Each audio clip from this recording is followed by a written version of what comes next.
Hello, everybody. Welcome to another edition of Trusty's Vintage Deep Dive. We're going to have a slightly different definition of vintage tonight because we're doing a little bit of a different type of deep dive. As you see, I've got, as usual, a guest for Trusty's Deep Dive.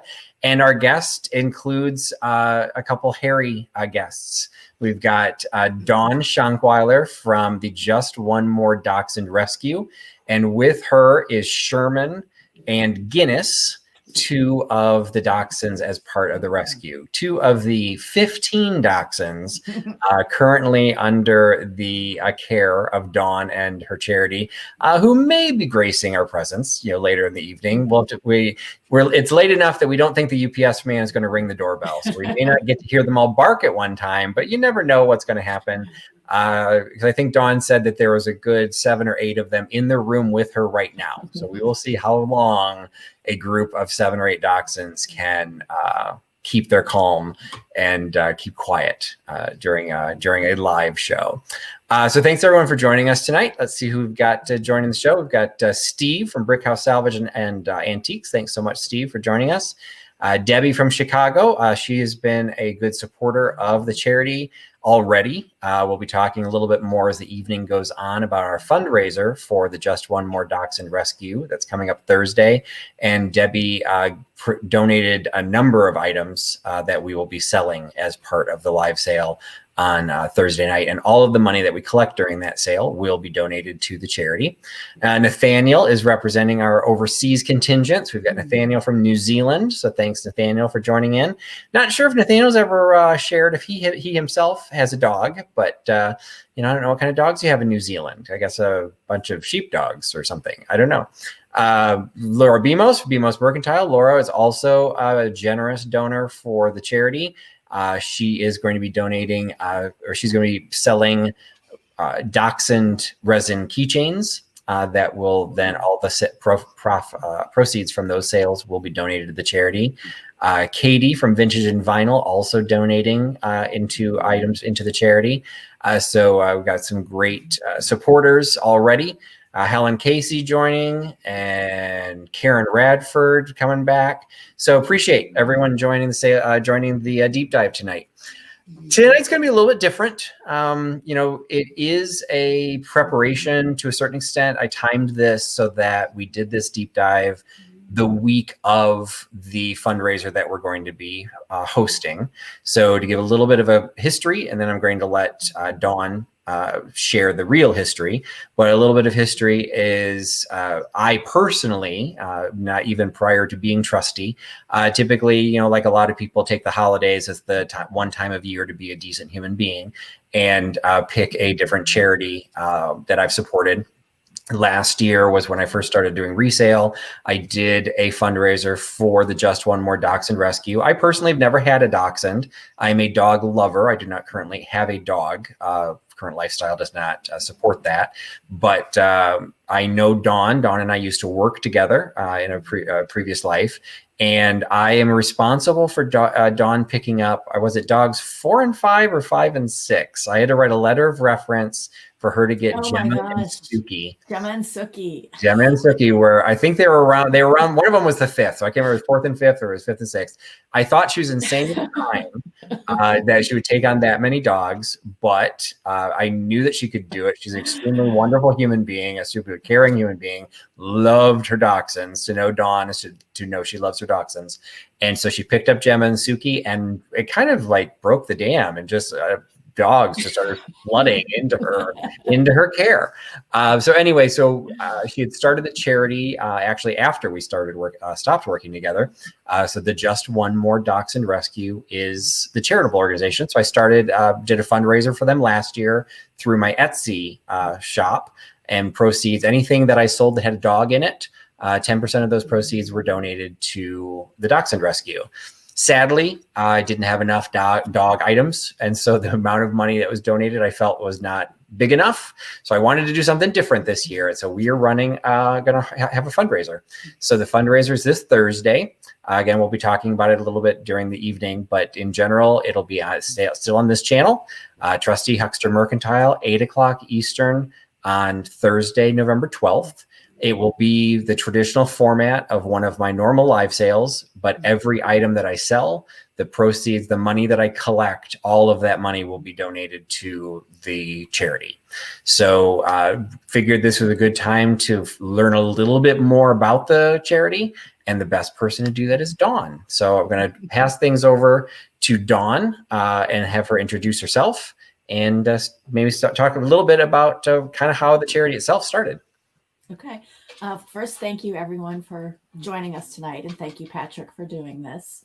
And I know you said you didn't raise that much for the rescue last year, but every little bit helps. Doesn't matter, $1, $5, it all goes to help the dogs. I have been a dachshund lover since I was a kid. I think the first picture I have, I was about 2 years old. I was holding a dachshund puppy. Both my mom's family and my dad's family had dachshunds, so it's kind of in my blood. I don't have children, so I've got these 4-legged dogs.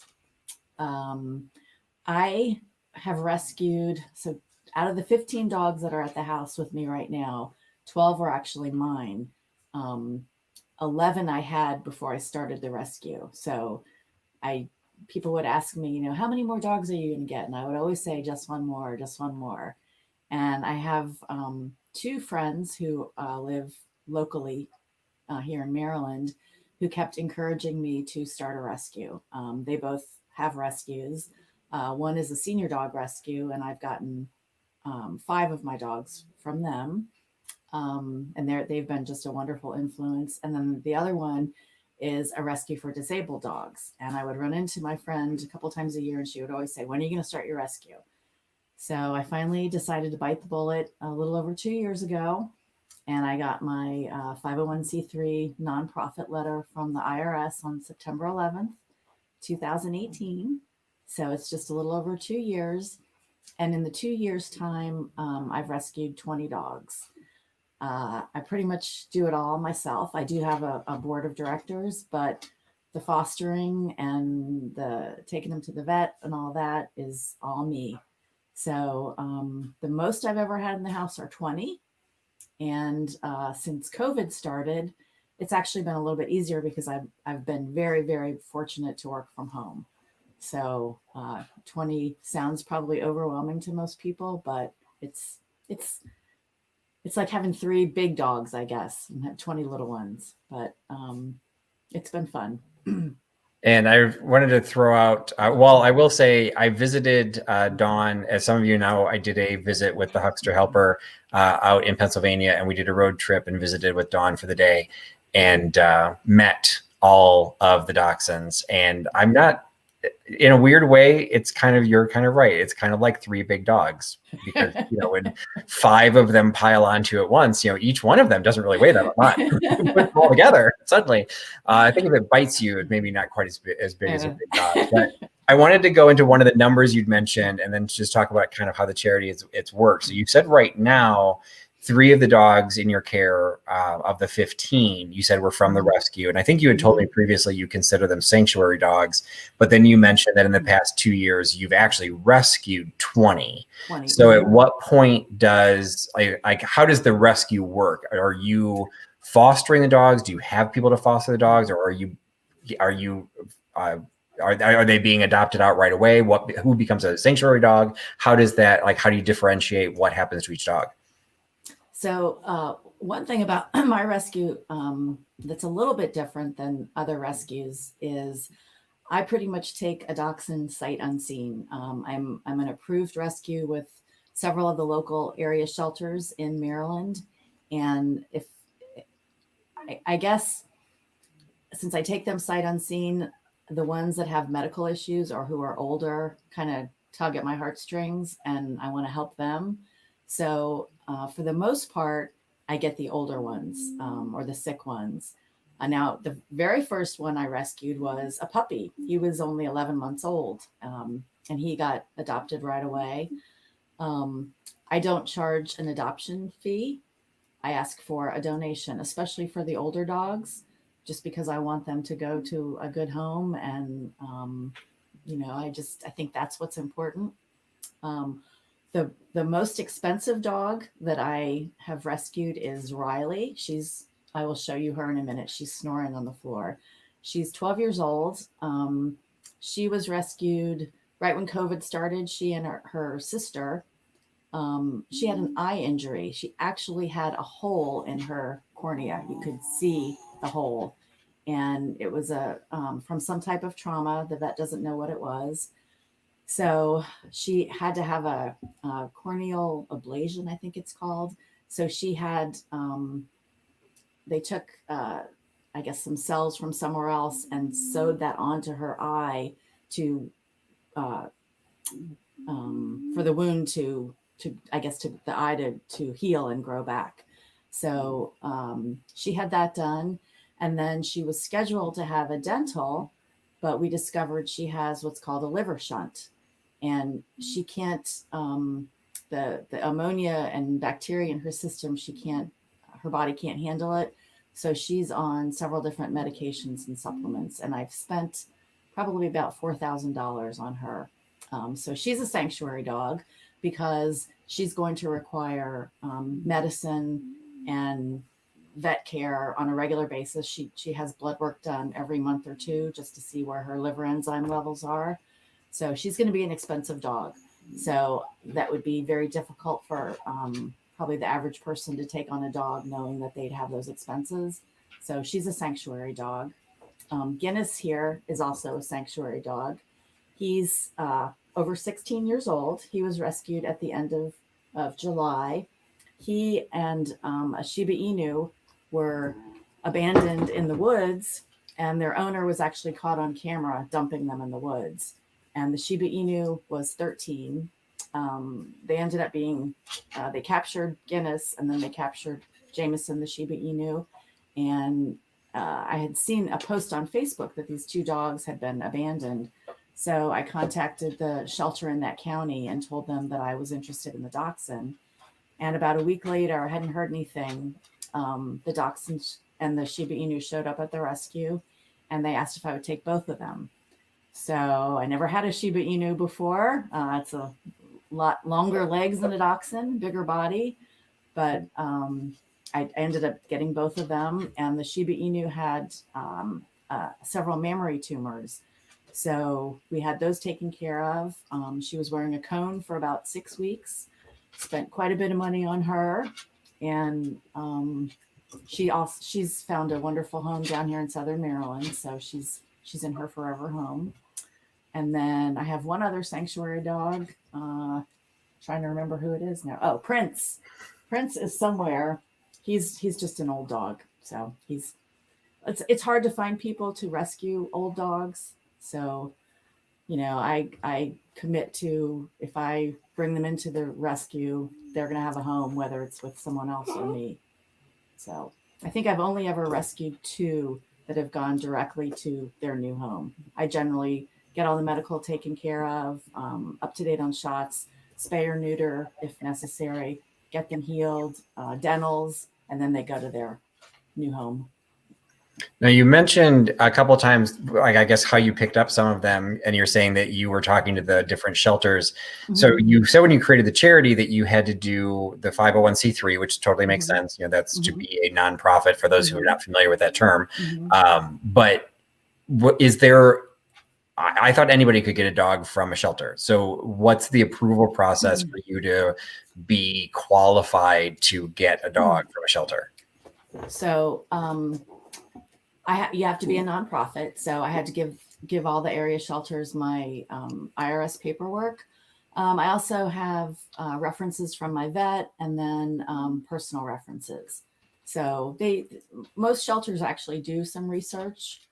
They ask a questionnaire, like, where are the dogs going to be? Will they be outside? Will they be in a kennel? Will they be inside? So they do a pretty good job vetting each rescue that they work with.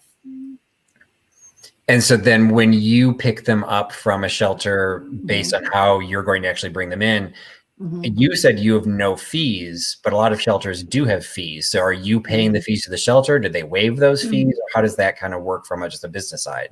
Sure. It depends on the shelter. Some shelters are incredible. They actually will spay or neuter the dog and get the dog all the shots before they transfer it to the rescue, which is amazing. Others don't do anything. Like the Humane Society, I'm an approved rescue with one of our local Humane Societies, but they're also a nonprofit. So I understand why they wouldn't do the spaying and the neutering and the shots, but most public shelters will do that. So it's a good partnership. We had a question that came in from Auntie Christie. You mentioned, some of the procedures you've had to have done. And so the question is, does your vet give you a group discount? My vet is amazing. So rescues do get a discount, but she also extends the discount to me for my personal dogs because I have 12 of them. So my vet's just amazing. I mean, I have her cell phone number. I can call her anytime. Her staff is incredible. She will sometimes give me samples of things that they get into the vet office. They're wonderful. I'm really, really lucky to have them. When you mentioned a couple of times the kind of the cost associated with those, and obviously even if a vet's giving you a good discount, there's, like you said, there's thousands of dollars in fees. When you get donations, I guess I'm not even sure how to phrase it. So since you have the sanctuary dogs, you said those are not going to go up for adoption, but even the ones that you give all this medical to that end up going out into the world, get adopted, do you tell the people that are getting the dogs that, hey, by the way, I spent $2,000 on this dog, want to give me money? Or like how do you handle the financial aspect of it? Because again, I have followed Dawn, and I know some of the things she's done and some of the heartbreak that she goes through with some of these dogs, and the financial impact just seems massive. And I don't know if people recognize that even when they're adopting the dogs. And just how do you address that? Well, most of the people that have adopted from me actually have had Dachshunds before. So I think that's very important. Dachshunds are a different kind of a breed. They're very stubborn. They're prone to back issues. They're small dogs, so they have teeth problems. I think almost every single dog I brought in has had to have a dental. So I actually do give copies of all the medical records to the adopters, so they see what I've paid, and they will give a donation, and a lot of them will continue to donate. So every few months, I'll get something in the PayPal account for someone who adopted a year ago. So it's and it looks like you have a supporter is watching the show tonight, Bev. Hi, Bev. So she must have been picked up one of the 20. So that is great. And thank you so much, Bev, for joining the show. Melody is asking an interesting question that I really hadn't considered. With so many dogs, and particularly, I think I'd like to hear the answer kind of pre-COVID versus during COVID. How do you handle the exercise and just the care of so many dogs? Do they require walks? Do they, what exactly do you need to do, especially when you're multiplying it by 15? So I used to walk the dogs. Unfortunately, some of my neighbors have very large dogs that are not leashed. So we were chased a few times. So my dogs do not like big dogs. So I've got a yard. It's not a huge yard, but they can run around in there. And most of my dogs are older, so they don't need as much exercise. I mean, they, going in and out of the house 10 or 15 times a day is their exercise. And none of them, I mean, I've got one who is on a diet. All the others, the weight is great. He's just really lazy. So. And didn't you just install a doggy door too? I did. Yes, it's. I got a dog door, and I was amazed. Dachshunds are very smart. These dogs learned within a couple of hours. So there's just a couple that are scared of the door, but they learned right away. They're very smart. But the problem with the dog door is most of my males wear belly bands, which they tend to mark. So they'll run out with the belly band on, and I don't have a chance to take the band off. So pretty. The hazards of technology. I wouldn't have even thought of that. So Okay, we'll let everyone's imagination run on that one. Now, I will also say that during the time we visited, you had a partial feeding regimen going on. So again, like this is kind of a different question when you're working out of the home during the day versus now that you're home a lot. Are you at a point that you can actually schedule them all to eat at the same time? Do they eat throughout the day? They eat in the morning when we get up, and then around 4:30 in the afternoon. And I feed them all in the same order. So I feed, let's see, 8 in one room, and then I guess 7 in another room. And I usually go from oldest to youngest, and they have their spots. And so they go to their spots. They know when I put the food down for one dog, that's not theirs. They wait till it comes to them. So they're all really, really good about that. And is there an alpha dog? Is there a pecking order that you have to try and maintain? Other than, of course, you being primary alpha, I'm sure. I have 2 males who think that they're king. So they can get a little testy. One of them's old. He's about 15. I've had him since he was about 6 months old, and he's a grumpy old man. I'll just leave it there. And how do they all handle it? I don't know, if maybe in general or by individual. How do they handle it when you do bring a new dog into the mix? Oh, gosh, the first time I did, it had been a while since I brought a new dog in. I was so afraid, and this particular dog was a standard Dachshund, and I had a couple of friends come over. I kept her separate for a week, had some friends come over, and they helped me introduce her. I was so petrified. Now I kind of just, I observe the dog, kind of get a feel for their personality. And then sometimes, I'll let them join what I call Gen Pup the same day, but it just depends. One dog I got from the shelter was kind of nervous. So there's what's called a 2-week shutdown period. It's recommended that when you do rescue a dog that you wait two weeks, you keep them separated from your other animals just to let them decompress, because the shelter is very stressful for a dog. So it just depends on the dog. But now, for the most part, they just like, it's just one more. Another one looks like us. We kind of talked about with all the different workload and timing. Auntie Christy had a question that popped in. Do you have volunteers? You mentioned a board of directors, but do you have volunteers that actually come and help with the day-to-day caring of the dogs? No, that would be me. I'm it. And it's really, it sounds like it's a lot. It's real. I do a lot of laundry, and I'm constantly cleaning up messes on the floor, but it's really, once you have 2 or 3, it's really not that different. I know that sounds crazy, but they're all really good. I'm really, really lucky that for the most part, everyone gets along really well, and they sleep all day. They're lazy. A question came in from Katie from Vintage and Vinyl. So at this point, you said you've got the 15. So 12 of them you said were yours. 3 of them were the sanctuary. The sanctuary is really, that's your home, correct? That there's not a separate building or anything. No. Now, with the ones that you have, the 20 that you've actually been able to place since you started the actual charity, are those all being placed? Do you have limitations? Is it only within the state of Maryland that you're able to place dogs, or is at that point, does it matter who's taking them? It doesn't matter. An older dog, I probably would want to keep close by, I guess. I would never ship a dog.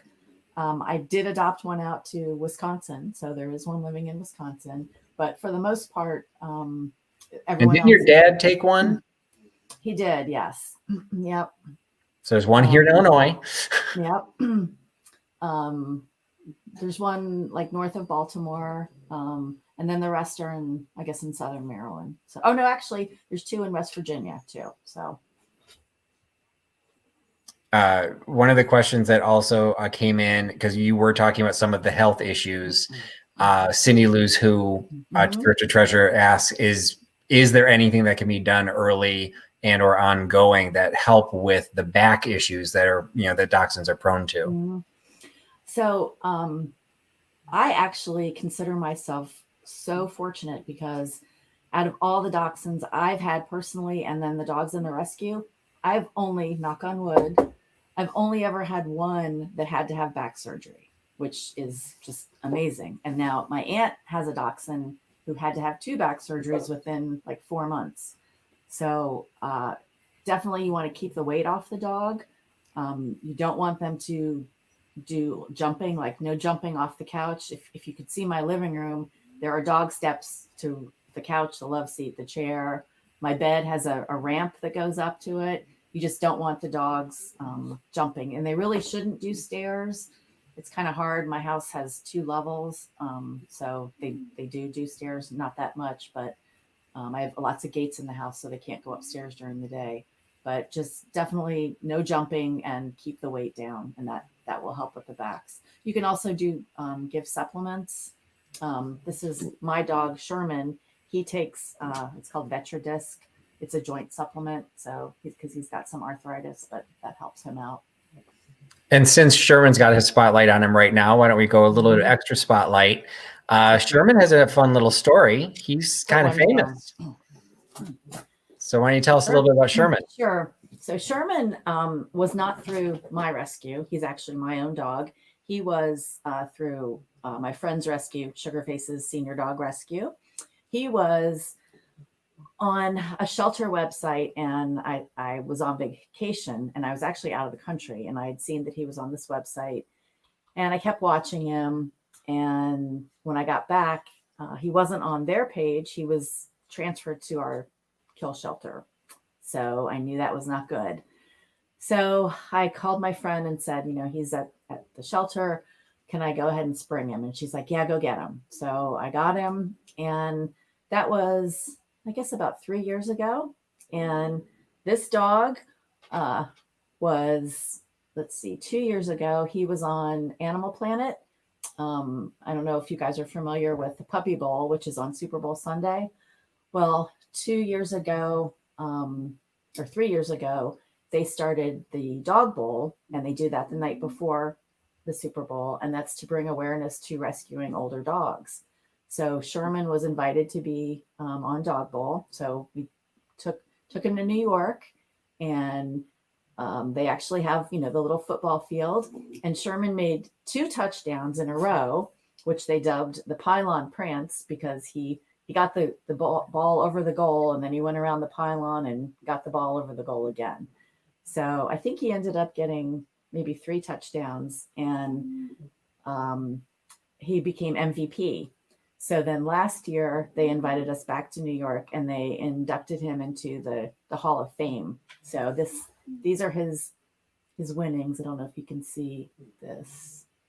Might be a glare, but that's his famous winnings. And then last year he was in a contest, and he got the most votes.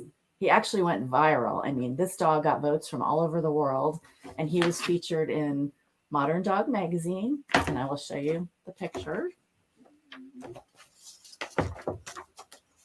So, oops, there you go. So it's like a 2-page story, some more pictures of him. So it's kind of cool. So that just goes to show you that a shelter dog who was basically on death row can do a lot. And he's a great dog. He's been what we call an ambassador dog for senior rescue. Loves people, loves wearing clothes. I told Patrick before we started tonight that I'm not dressing him, because when he has clothes on, he thinks we're going somewhere, and he'd be barking the whole time.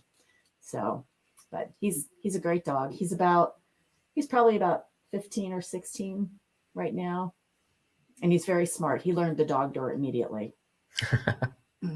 Now, one of the questions we had actually came from someone who joined us a little bit late. So she missed the story about that you grew up with dachshunds. But I'm going to I did not tell Dawn I was going to do this, because until I saw the question, I'd forgotten. So Dawn does have the history with her dachshunds, and of course the charity with the dachshunds. but she had an interesting experience where she tried to save a Chihuahua. Oh God. So let's just share how Chihuahuas are not like Dachshunds and how that maybe that's how you solidified on Dachshunds.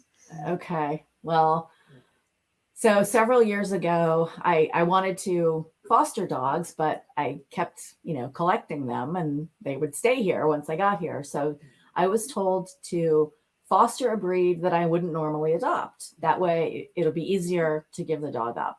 So I thought, oh, that's good. So I contacted an organization and they said, oh, there's a Chihuahua at the Humane Society. Perfect. Had to go to like an orientation class, and this particular dog had come from I think a hoarding situation, had not been very socialized, and I actually had experience in that. One of my dogs, Claire, was a puppy mill dog. She just was used for breeding, so very timid, not just scared of people. Just she's when she looks at you, her eyes are huge. She looks The like sweetest face ever that looks like, don't kick me. The eyes are so huge. Yeah. She's love Claire, but I always feel sad. Well, and when you go to pick her up, and I mean, this dog, Claire, she will be 17, and I've had her since she was 3. When I pick her up, all these years later, she still, flinches. So it's really sad what people do to these dogs. But anyway, so they thought, oh, because I've got this experience, I'll do well with the Chihuahua. So Chi came to my house the day before Thanksgiving, maybe 5 years ago, and he stunk. So I gave him a bath, gave him some food, and then took him out to go to the bathroom. And he had a harness on. Well, the shelter neglected to tell me that when I brought him back in, I was to let him go first, rather than, I guess, me go first, or vice versa. I can't remember. He would not go in, and he backed up and he got out of the harness and he took off down my driveway. And I live in the woods. I have 3.5 acres of dense woods, and it was November. He left. It was dark. So, of course, I contacted the shelter. My neighbor or my friend came over and she saw him at the top of the driveway. Anyway, I ended up meeting several people. I put some notes on Facebook that this dog was lost. I had strangers bring me traps. The lady from the disability, the dogs with disability, pets with disability rescue, she would come over and help me look for him. So I had to bait these traps twice a day. So for 22 days and 22 hours, I will never forget this, I tried to capture that dog. My neighbor would message me when I was at work and say, I saw him in your driveway. I heard him a few times, but could not catch him. So anyway, after the 22 days and 22 hours, I came home from work and there he was in that trap. So I got my friend to help me carry the trap into the garage, and the lady from the shelter came and got him, and we let him out of the trap once he was in the garage so he couldn't run anywhere. And since then, he has been fostered a few times, and he's also gotten loose. So it wasn't just me, but and he will never be adopted. He's a permanent resident of the Humane Society here, because he's not a people dog, not at all. But so you stick with Dachshunds. Dawn is very caring and was mortified that the dog had escaped. So at no point am I trying to shame her that the dog got away. We were all hoping, it all ended up well, but it kind of was like in the cards that Dawn needed to stick with Dachshunds. And, a good 20, 30 later, the story continues. This is actually a question I don't think we had really talked about. Melody from Melody's Many Miscellaneous is asking how they all sleep.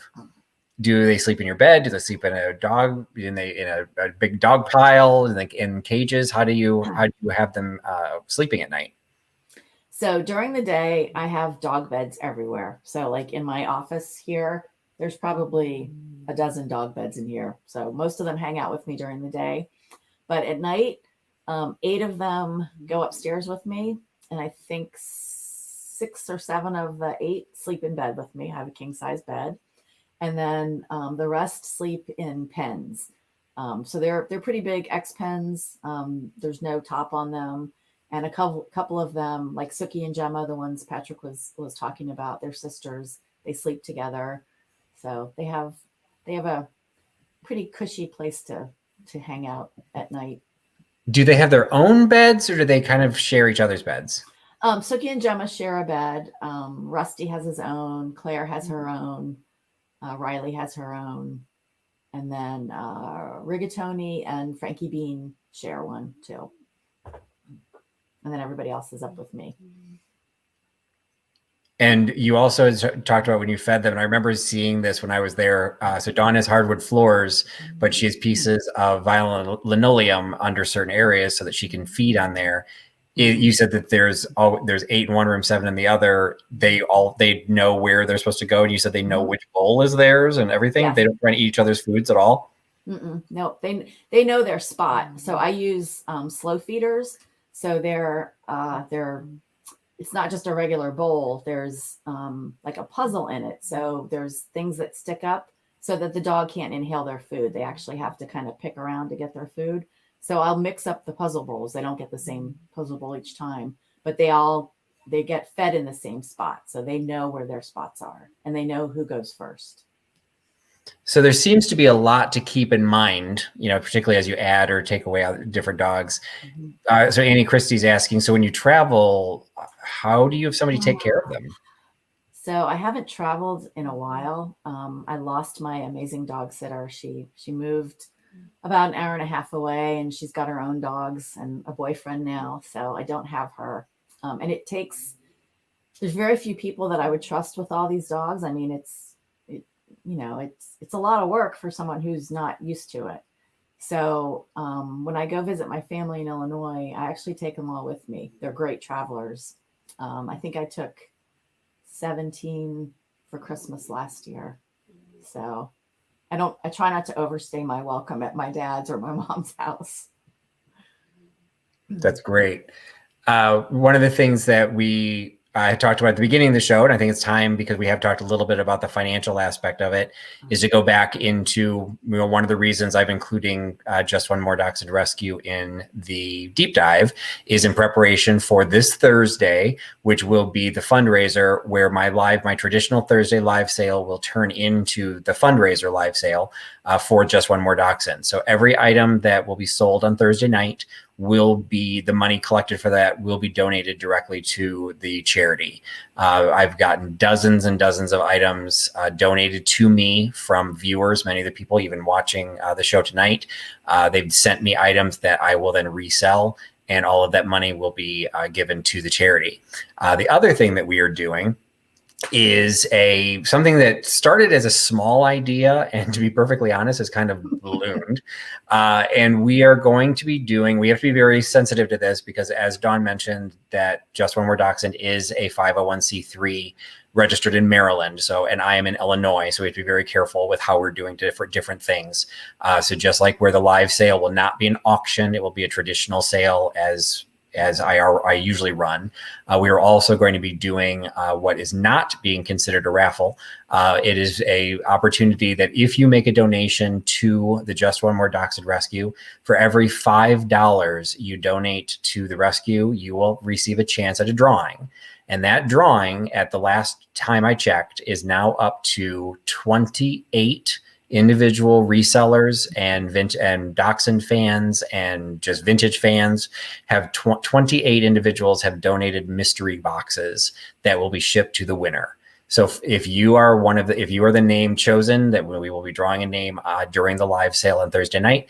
If you are the name chosen, you will receive 28 mystery boxes from resellers around the country, including Canada. So Vintagerous from Canada has donated. I'm donating. Misty from Thrifter Junker Vintage Hunter is donating. Katie from Vintage and Vinyl is donating. So not everyone's a reseller. Sandy for Sandy's Lilacs is not a reseller. She's donating. It's the generosity has been amazing. So that will be part of the sale, and that money is being collected now. So if you want to make a donation, I'm adding the information onto the screen now because I forgot to do that earlier. You can add that, send it for each $5 donation. You can, you will get one entry. So if you give $10, you get 2 entries, $20, you get 4 entries, etc. Again, the drawing will be taking place this Thursday, November 12th. And there's no shipping, there's no charge to you other than donation. The resellers are paying for the freight to ship to you as well. Because of that, it is limited to US participants. So unfortunately, even though we have a care package coming from Canada, we cannot have a Canadian winner because each of the resellers is responsible for the shipping. So we're limiting it to the United States. So hopefully we've already gotten some money that's been collected. So that's fantastic. As Dawn had said, every dollar counts. So if you are interested in supporting the charity, whether you want the winnings or not, $5 donation, gets you a free entry, but feel free to donate as much or as little as you want. That is the information on the screen, paypal.me/JOMDR, which stands for Just One More Dachshund Rescue. And before we finish up for the night, I think I covered most of the questions. I feel like we've given a short shrift to the rest of the hounds that are in the house. So I don't know if anyone else is awake, if they want to hop up onto your lap. I'm going to get Riley. All right, let's look for Riley.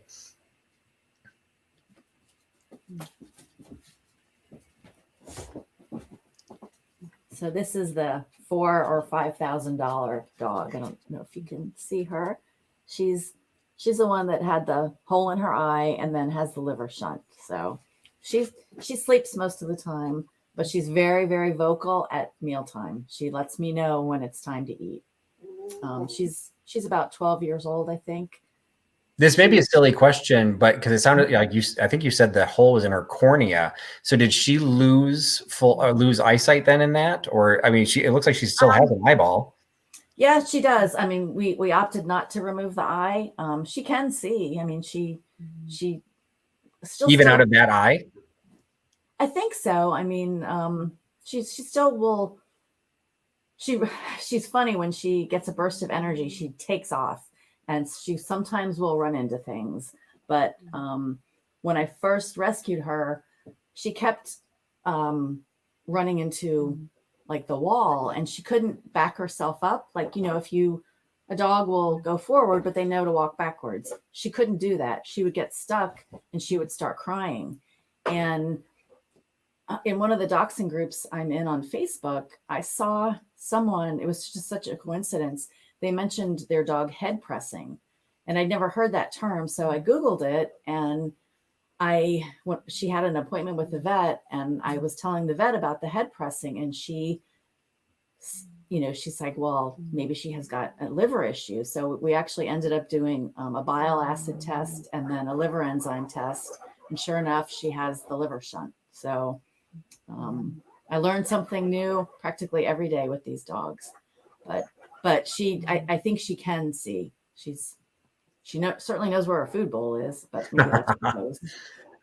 Melody actually asked a question. We should have hit this because I know you've had merch in the past. Mm-hmm. If it still fits me, I will wear my JOMDR shirt on Thursday night.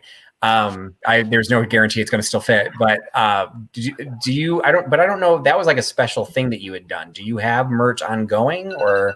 I actually do. I have a store on Bonfire. Unfortunately, Melody, this hoodie is not on there. This was like one of the first shirts I did, and the letters, if you get real close, the quality is not really good. But on Bonfire, Patrick, I can send you the link, and then maybe we can share it Thursday. I've done probably 10 different designs. So I've got sweatshirts, baseball shirts, t-shirts, long sleeve shirts. I've got canvas bags. But what's great with Bonfire is every time I do a design, they add it to my store, and all I have to do is sell one and they'll print it. So there's no minimum. And it ships directly to the buyer. I don't have to do anything. So it's great, but I'll send you the link for that.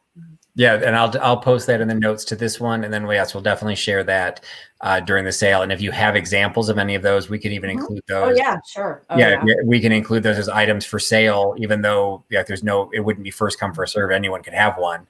But if we do a show and tell, that's actually a great idea I had not considered. And in our final few moments, actually, a question came in from Laura Bemos of Bemos Mercantile, which is a fantastic question that I kind of had just skipped over because I wasn't treating Dachshunds like, Royal Hager. I wasn't thinking that there was data. And you've talked about a standard, one of the dogs was a standard Dachshund, which I didn't even know existed. And I know you've talked about the different colorations. So like what's Riley considered? I think you all have miniatures now, but what is her color? What's the coloration there? So Riley is a silver dapple. So she's got, you can see some silver and black and tan in her, and she's a short hair. She's a miniature. Well, I think the AKC has miniature and standard, but then there's what's unofficially called a tweenie. I think a standard actually is 10 pounds or less.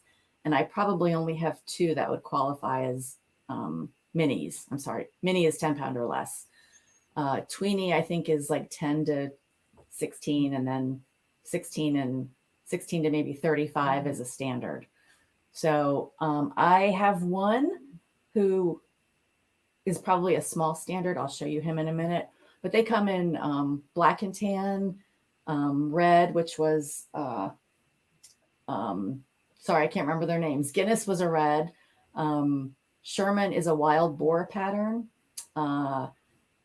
This is a silver dapple. Let me show you a piebald. Murph, come here, buddy. Come here. This guy's mine. This is Murphy. He's a piebald, so he's mostly white with some black and tan. Long haired. Yeah, there's 3 different coats. There's short hair, long hair, and wire haired. And then do the colors apply? Like, is there a piebald short, a pie hair wire? Okay, so the color is is indifferent, and is it also indifferent to the standard versus miniature? So that color is just that color on whatever size or hair length is all considered pie. I never heard of piebald. I've never heard of that as a term. Is that a unique coloration to Dachshunds, or like? Because he's got the same coloration of like as my Basset, but my Basset, I don't think my Basset was considered tribald or piebald. I don't think it's just Dachshunds, but I know like the silver dapple, other breeds, they call that a merle pattern. So I'm not sure about piebald though. I can check before Thursday. And I misspoke about the short hair. It's not, the AKC doesn't call it short hair. They call it smooth. So smooth wire and long hair. I will admit that my exposure to Dachshunds, other than the ones I've met through you, I think my family, extended family, that had Dachshunds, they were all short hair, and there was a couple people commenting it on in the chat. What's most, I hate to say most common, but is there one that's more common than the other? I know when I was growing up, it was just smooth. I mean, I never knew about long haired until I lived in France when I was a kid. And when we moved there, we couldn't take our smooth Dachshund with us. So my parents got me a long haired Dachshund puppy, and that's where I first saw the long hairs. So I think now the most rare is the wire, but I'd say long hairs are pretty popular. And do you have a wire? Because I don't know if I would know what a wire hair looks like compared to a long hair. I do. You want me to go grab her real quick? I mean, if she's available. Yeah, she's available. She doesn't have any other engagements. Yeah, Murphy is an adorable. That's a beautiful color too. So I'm gonna have to remember that one. Piebald. I'm not familiar with that. And so Katie's saying that there's that Merle. That's also another term I've never heard of. The Merle. There's a Merle Frenchie in her building. So this is Claire, who we talked about before, and she's actually what's called a pin wire, and she's almost 17, so she doesn't have a lot of fur anymore. She used to look more like a schnauzer. She was very wiry. Look at those eyes. She just looked right into the camera, and everyone just like their hearts just sank. Yeah. But she's hi, Claire. she's an old girl. She used to have almost a mohawk. She had a lot more hair, but it's thinning out now. But she's a wire and she's a miniature. So that hair is shorter than a long hair. Is it just a coarser hair than a smooth? It's a coarser hair. Yeah, you can see on her back it's longer. Okay. But some wires actually look like schnauzers. I mean, they're a ton of wiry fur. But the pin wire is just a smoother wire coat, and she's like a chocolate color. So that's another color pattern. Yes, Claire, we are all losing our hair. I can completely relate to Claire. That is fantastic. Ferns finds that hers also had a mohawk. And is it because of the way the wire hair grows? Like, I mean, you wouldn't have smooths wouldn't have that. Would a long hair do something like that? Or is the hair only long on their back? So I had my dachshund Mila. She was a long-haired dachshund, but she actually had a mohawk down her nose. So the hair stood up it was like a Rhodesian ridgeback on her nose, the way it stood up. That's fantastic. Well, I think we've answered all the questions that came in, and I want to make sure that we don't test the patience of all of the pups. And when you knocked on wood, I thought you were insane. Like, they're going to think I know. I didn't think about it. So they're clearly resting. They're done for the night. But so glad you had them to join us tonight. Hopefully they'll be available for us again on Thursday night. So again, a reminder, the Just One More Dachshund Rescue fundraiser will be taking place on Thursday, November 12th, this Thursday. It will start at 8 p.m. Eastern. I'm going to try and keep it within 2 hours, but I will just say the generosity of the resellers donating items for me to resell, there's a lot. And I'm just going to try and get through them as quickly as possible. Some things will be bundled together. Everyone's donations were fantastic, but some of them will be bundled together simply because I can't have 200 lots, which is kind of where we're headed. So we'll do the best we can selling them. Do not forget to donate to Just One More Dachshund Rescue via PayPal if you do so before Thursday night. Somebody started before the sale on Thursday night. For every $5 you donate, you will get an entry for a chance to win one of 28 mystery boxes from vintage resellers and vintage fans and doxie fans from around the country. So please join us Thursday night. If you can't join us, go ahead and make your donation. You do not have to be present to win, but put a note. If you could put a note into your donation just so it gets flagged for the accountant, so we can keep track of that. Just put Trusty or fundraiser or something. Do not put raffle because this is not a raffle. So just put Trusty so that we can flag that. And so again, if you make a $20 donations, you get four entries. Do anything you can. And if you can't donate a full $5, any couple dollars counts. I believe Just One More Dachshund has a wish list on Amazon. So so that's another opportunity if you wanted to support the charity. If somebody were to be interested in adopting one of your dogs, maybe somebody located on the East Coast, what would they need to do? On the website that's posted, there's an adoption application. So all the paperwork's on there, and you would probably have to come down here to get the dog, just because I don't want to ship a dog, but that's it.